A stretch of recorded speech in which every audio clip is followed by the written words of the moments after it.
శాంతి. ఈరోజు మార్చి 19వ తేదీ 2024. సాకార మురళి సారాంశము. మధురమైన పిల్లలు, గడియ గడియ బాబాను మరియు వారసత్వాన్ని స్మృతి చేయండి. ఆత్మిక సర్జన్ అయిన బాబా మీకు నిరోగిలుగా అయ్యేందుకు పిల్లలు నన్ను స్మృతి చేయండి అనేటటువంటి ఒకే ఒక మందును చెప్తున్నారు. ప్రశ్న: మీలో మీరు ఏ విషయాలను మాట్లాడుతూ ఉన్నట్లయితే ఎంతో సంతోషం అనేది కలుగుతుంది? సమాధానం: ఈ కళ్ళతో ఏదైతే చూస్తూ ఉన్నామో అదంతా అంతం కానున్నది. ఇక మనము మరియు బాబా మాత్రమే ఉంటాం.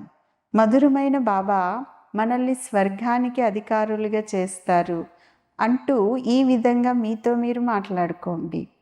ఏకాంతంలోకి వెళ్ళిపోయినట్లయితే ఎంతో ఆనందం కలుగుతుంది అంటున్నారు బాబా. మంచిది.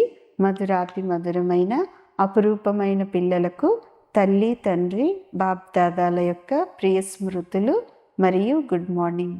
ఆత్మిక తండ్రి ఆత్మిక పిల్లలకు నమస్తే.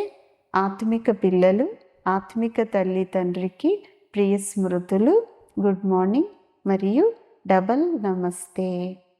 ధారణ కొరకు ముఖ్యమైన సారం.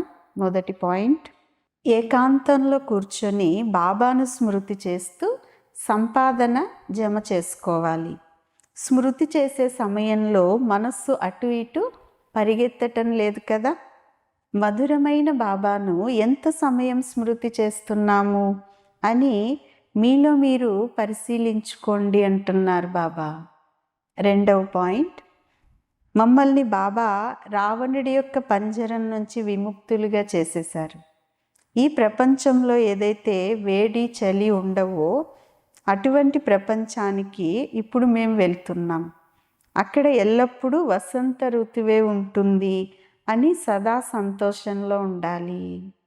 ఈరోజు వరదానం: నాది అనేటటువంటి దానిని నీది అనే దానిలోకి పరివర్తన చేసి చింత లేని చక్రవర్తులుగా అయి సంతోషం యొక్క ఖజానాతో నిండుగా ఉండండి. వరదానం యొక్క వివరణ: ఏ పిల్లలైతే అన్నింటినీ నీవిగా చేసేసారో వారే నిశ్చింతగా ఉంటారు. నాది అంటూ ఏదీ లేదు, అన్నీ నీవే. ఎప్పుడైతే ఇలాగా నాది అనేదాన్ని నీదిగా పరివర్తన చేస్తారో అప్పుడే చింత లేనటువంటి చక్రవర్తులుగా అవుతారు. ప్రతి ఒక్కరి జీవితంలో చింత లేకుండా ఉండాలనేదే కోరుకుంటారు కదా ప్రతి ఒక్కరూ. ఎక్కడైతే చింత ఉండదో అక్కడ సదా సంతోషం అనేది ఉంటుంది. కావున నీది అనేటటువంటి మాట అనటం ద్వారా చింత లేని వారుగా అవ్వటం ద్వారా సంతోషం యొక్క ఖజానాతో నిండుగా అయిపోతారు.